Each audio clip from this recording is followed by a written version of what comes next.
नमस्कार दोस्तों, मैं अंकुर उपाध्याय स्वागत करता हूं आप सभी का आपके अपने YouTube channel share market analysis में।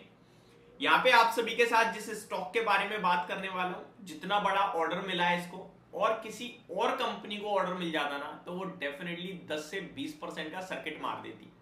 बट ये कंपनी इतनी बड़ी है कि इसको ऑर्डर का फर्क ही नहीं पड़ता। इस कंपनी के लिए हफ्ते में 3 दिन ऐसा होता है जहां फ्रेश ऑर्डर आते हैं। और कमाल की बात यह है कि कोई फिक्स अमाउंट का ऑर्डर कंपनी कभी बताती ही नहीं है। कंपनी एक रेंज दे देती है, 2.5 से 5,000 करोड़ का ऑर्डर, 1,000 से 2,000 करोड़ के बीच का ऑर्डर, 5,000 से 10,000 करोड़ के बीच का ऑर्डर, और आज जो मिला है वो 10,000 से 15,000 करोड़ के बीच का ऑर्डर है। 10,000 से 15,000 करोड़ का ऑर्डर, आप सोच सकते हो सिंगल एक दिन का ये सिंगल ऑर्डर है कंपनी को जो मिलता हुआ दिख रहा है। और कंपनी की टोटल ऑर्डर बुक अगर आप देखने निकलोगे ना तो आप हिल जाओगे। मतलब इतना कंपनियों का मार्केट कैप नहीं होता जितनी इसकी ऑर्डर बुक पहुंच गई है।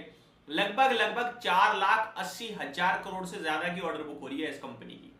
इस कंपनी का नाम है L&T। ये वो कंपनी है जो निफ्टी में जब से हिस्सा बनी है, निफ्टी का जब से हिस्सा बनी है तब से कभी बाहर नहीं गई। एक बहुत ही शानदार, कंसिस्टेंट और दिग्गज इंफ्रा से रिलेटेड कंपनी है L&T। और इसका एक छोटा पार्ट आईटी के लिए भी काम करता है। अभी आपने जो चंद्रयान 3 रॉकेट चांद पे पहुंचता हुआ देखा, उसका जो बूस्टर था वो भी L&T ने ही बनाया था। और इसरो के साथ इनके और भी करार हैं। इस कंपनी को आज एक फ्रेश ऑर्डर मिलता हुआ दिखा है 10,000 करोड़ से लेकर 15,000 करोड़ के बीच का। हाइड्रोकार्बन के लिए आई थिंक ये ऑर्डर है, बट अभी डिटेल्स मेरे पास जो है वो यही है। Company wins mega contract value between 10,000 crore to 15,000 crore. इस कंपनी का भाव आधे % नीचे है। ये इस कंपनी की मतलब वैल्यू डिस्क्राइब कर रहा है एक तरीके से कि इतने बड़े ऑर्डर के बाद भी कोई फर्क नहीं पड़ रहा। आपको कोई चीज रेगुलर बेसिस पे मिलने लगे ना, आपको उसकी अहमियत ही खत्म हो जाती है। ऐसा हो रहा है। अब इस कंपनी के फाइनेंशियल्स पे जरा नजर डालिए। मैं कहना बाय या सेल, देखिए हर चीज ना खरीदने या बेचने के लिए नहीं होती है। कुछ चीजें ऐसी भी होती है कि मैं ऑलरेडी निवेशित हूं तो मेरा शेयर इतना ऊपर हो गया है, मेरे को बेच देना है क्या, उसके बावजूद भी आपको दिख रहा है नहीं यार बहुत अच्छा हो रहा है तो क्यों बेचना है, चलने दो ना। आप ये मत देखो आपने 2,000 पे ले लिया 3,000 पे आ गया, आप ये देखो कि 3,000 वाला दोबारा आपको 2,500 नहीं मिलेगा। समझ रहे हो? तो वो चीज आपके लिए मैटर होनी चाहिए, वैल्यू करनी चाहिए कि 3,000 से 3,300 हो सकता है, या मैंने बेच के कहीं और पैसा लगा दिया, वो बनाएगा नहीं बनाएगा। ठीक है, आगे बढ़ते हैं। इस कंपनी की तरफ आप अगर देखोगे तो जैसा कि मैंने बोला ऑलमोस्ट अभी 10-15 हजार करोड़ का तो ये सिंगल ऑर्डर मिला है और इससे पहले कंटिन्यू ऑर्डर मिलते ही रहते हैं।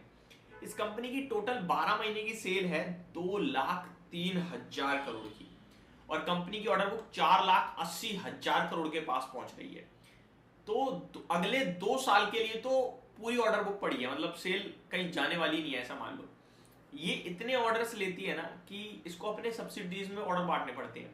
और जैसे भारत का फोकस है कि हम 2047 तक एक डेवलप्ड कंट्री बनेंगे और हमारा 4 आई जो है ना, आई लेटर आई, उस पर फोकस है, जिसमें से एक आई है इंफ्रा। एक आई स्टैंड करता है इंफ्रा। तो इंफ्रा में ऑर्डर आएंगे तो भैया L&T सबसे बड़ा प्लेयर है, ये खड़ा रहेगा बाजार में। तो मेरे हिसाब से L&T को अगर कोई ये सोच रहा है यार ये बहुत चल गया है, महंगा हो गया है, तो मेरे को लगता है वो सबसे बड़ी गलती कर रहा है। 87 रुपीज का इसका करंट TTM बेसिस पे अर्निंग पर शेयर है और ये स्टॉक 3,000 के लेवल्स पे ट्रेड कर रहा है। 35 रुपए का इसका 35 का पीई ट्रेड कर रहा है। प्राइस टू अर्निंग अगर आप देखोगे 35 का है।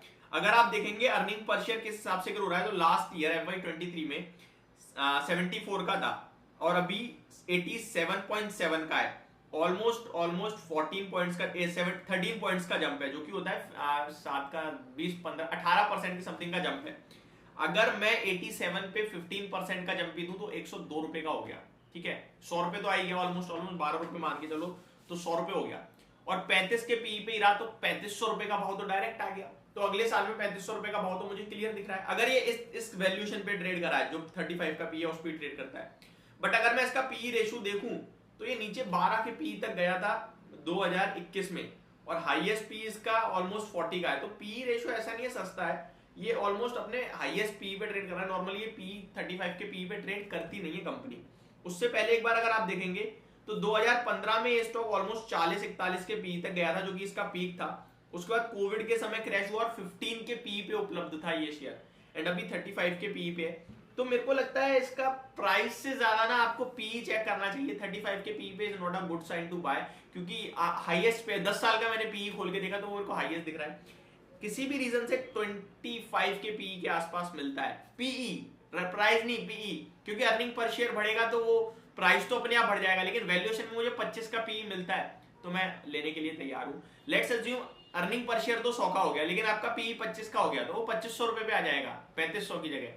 तो पीई बहुत मैटर करता है कि किस वैल्यू पे आप ट्रेड करा रहे हो शेयर को। तो ये मेरी तरफ से आपके लिए एक पूरी डिटेल वीडियो थी। बाकी फ्रेश अपडेट ये है कि भैया शेयर का एक और ऑर्डर मिलता है, दिखाया कंपनी को 10 से 15 हजार करोड़ का। एंड अगर कोई निवेशित है वो निवेशित रहे, और कोई फ्रेश एंट्री लेना चाहता है तो वो डिप का वेट करे, या फिर थोड़ा ही खरीदना, डिप के लिए पैसा जरूर बचा लेना। Thank you so much for watching this video. Have a great day guys.